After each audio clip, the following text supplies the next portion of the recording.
بسم اللہ الرحمن الرحیم۔ میرے عزیز دوستوں کی خدمت میں محبتوں برا سلام۔ آج ہم آپ دوستوں کی خدمت میں مسائل سے بچنے اور ان پر قابو پانے کے کچھ اصول و ضوابط پیش کریں گے۔ ایسے بے شمار مسائل جن سے ہمیں اپنی زندگی میں پالا پڑتا رہتا ہے، اگر ہم ان کو حل کرنے کے لیے ان اصول و ضوابط کا استعمال کریں تو ہم بڑی آسانی سے کامیاب ہو سکتے ہیں۔ پہلا اصول یہ ہے کہ حقائق پر غور کرنا بہت اہم ہے۔ اس کا مطلب یہ ہے کہ جب تک ہمارے سامنے ہمارے مسائل کو حل کرنے کے لیے تمام حقائق موجود نہ ہوں گے تب تک غور و فکر نہ کر سکیں گے، اور ہماری ذہانت اس بارے میں عقل مندانہ فیصلہ نہ کر سکے گی، کیونکہ مسائل کو جانچنے کے لیے اس کے ہر پہلو پر روشنی ڈالنا بے حد ضروری ہے۔ کولمبیا کے ایک مشہور کالج کا سربراہ مسٹر ہربرٹ نے اپنے طالب علموں کو پریشانی کا حل نکالنے کے لیے نہایت ہی مفید بات بتائی۔ وہ کہتا ہے کہ انسان سب سے زیادہ پریشان اس وقت ہوتا ہے جب اس کا ذہن بکھرا ہوتا ہے۔ پیارے دوستو، اس دنیا میں بیشتر پریشانیوں کا سامنا لوگوں کو اس وجہ سے کرنا پڑتا ہے کہ وہ اپنا فیصلہ تمام حقائق کو جانچنے سے پہلے ہی سنا دیتے ہیں۔ وہ پوری بات جاننے کی کوشش ہی نہیں کرتے اور موجودہ مسائل کو دیکھتے ہوئے فیصلہ کر دیتے ہیں۔ ڈین ہاکس اپنے بارے میں یقین سے کہتا ہے کہ اس کی زندگی میں کوئی پریشانی نہیں۔ اس کا کہنا ہے کہ انسان اگر ایک مسئلے کے بارے میں تمام حقائق کو سامنے رکھے، اس کو ٹھیک طرح سے جانچے تو پریشانیوں کا حل چٹکی میں نکل آئے گا۔ میرے عزیز دوستو، اپنے طور پر اس بات کو پھر ایک دفعہ سنیے اور غور کیجئے کہ بیشتر لوگ اس بارے میں کیا کرتے ہیں۔ مجھے یقین ہے کہ لوگ پوری بات کی گہرائی میں جانے کی زحمت ہی نہیں کرتے اور وقت سے پہلے فیصلہ سنا دیتے ہیں۔ تھامس کا کہنا ہے کہ کسی بھی مسئلے کی تہ تک سوچے سمجھے اور غور کیے بغیر نہیں پہنچا جا سکتا۔ ہم صرف اتنی ہی حقیقت کو جاننے کی کوشش کرتے ہیں جو کہ ہمارے اپنے حق میں بہتر ہو اور جو ہمارے اپنے عمل سے ظاہر ہو۔ اینڈریو کا قول ہے کہ ہمیشہ وہی چیز سچی اور کھری نظر آتی ہے جو ہماری ذاتی خواہشات کے مطابق ہو۔ دنیا ایسے بے شمار لوگوں سے بھری پڑی ہے جو غلط کو صحیح اور صحیح کو غلط ثابت کر کے اپنی اور دوسرے بہت سے لوگوں کی زندگیاں تباہ کر دیتے ہیں۔ میرے دوستو، ایک چیز ہمیشہ دھیان میں رکھا کریں کہ ہمارے جذبات کبھی بھی ہماری سوچ پر حاوی نہ ہونے پائیں۔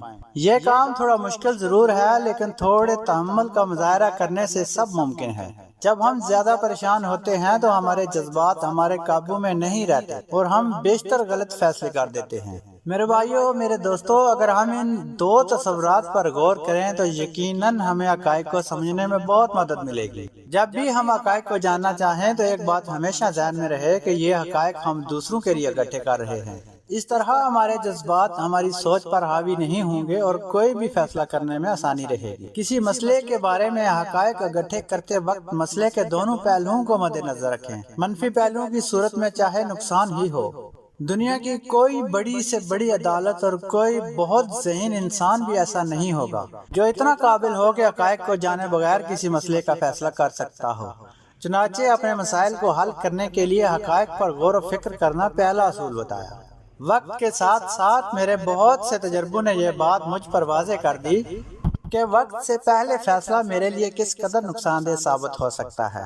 جب میں پریشان ہوتا ہوں تو میری 50% پریشانی صرف حقائق کو دیکھنے سے ہی ختم ہو جاتی ہے، باقی پریشانی کسی مضبوط نتیجے پر پہنچنے سے ختم ہو جاتی ہے۔ مسٹر فیلڈ ایشیا کا ایک کامیاب ترین بزنس مین ہے اور اس کا کہنا ہے کہ میری کامیاب زندگی کا راز میرا پریشانی کے بارے میں تجربہ کرنا اور اس کا عقل مندانہ حل نکالنا ہے۔ اس کا طریقہ کار اتنا اہم ہے کہ مسئلے کو اس کی جڑ سے پکڑ لیتا ہے، یعنی کہ اس کا طریقہ مسئلے کی اس بات کو جاننے سے ہے کہ مسئلہ بنا کیسے۔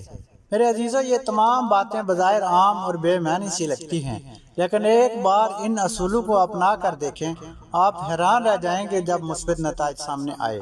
دوسرا اصول بھی ایسا ہی ہے کہ حقائق کو اکٹھا کرنا اور اس کا تجزیہ کرنا اس وقت تک بالکل بیکار ہے جب تک ہم اس پر عمل نہیں کرتے، بلکہ اس سے صرف ہماری توانائی ضائع ہوتی ہے۔ میرے دوستو، یہ تو تھے وہ چند رہنما اصول جن پر عمل کر کے ہم پریشانیوں پر قابو پانے میں کامیاب ہو سکتے ہیں، لیکن یہ سب اللہ جل شانہ کی مدد اور عنایت کے بغیر تقریباً ناممکن ہے۔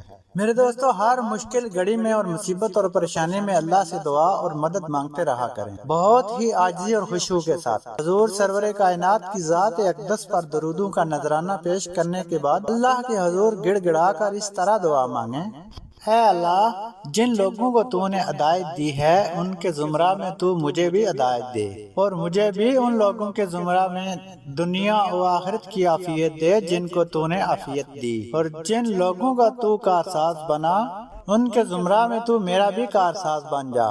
جو کچھ تو نے مجھے عطا فرمایا ہے اس میں برکت دے، اور جو تو نے میرے لیے مقدر کیا ہے اس کے شر سے مجھے محفوظ فرما، اس لیے کہ بے شک تیرا حکم سب پر چلتا ہے اور تیرے اوپر کسی کا حکم نہیں چلتا۔ جس کا تو مددگار بن گیا وہ کبھی ذلیل نہیں ہوتا، اور جس کو تو نے اپنا دشمن قرار دیا وہ کبھی عزت نہیں پاتا۔ تو ہی برکت والا ہے اے ہمارے پروردگار، اور تو ہی سب سے بلند و برتر ہے۔ ہم تجھ سے اپنے گناہوں کی مغفرت مانگتے ہیں اور تیرے سامنے توبہ کرتے ہیں، آمین ثم آمین۔ پیارے دوستو، امید کرتے ہیں آپ کو یہ ویڈیو اچھی لگی ہوگی۔ مزید اچھی ویڈیوز کے لیے چینل سبسکرائب کر لیں تاکہ ہم بار بار ملتے رہیں اور ایک دوسرے کے مسائل کو سمجھنے اور ان کو حل کرنے میں ایک دوسرے کا ساتھ دے سکیں۔ اللہ آپ کا حامی و ناصر۔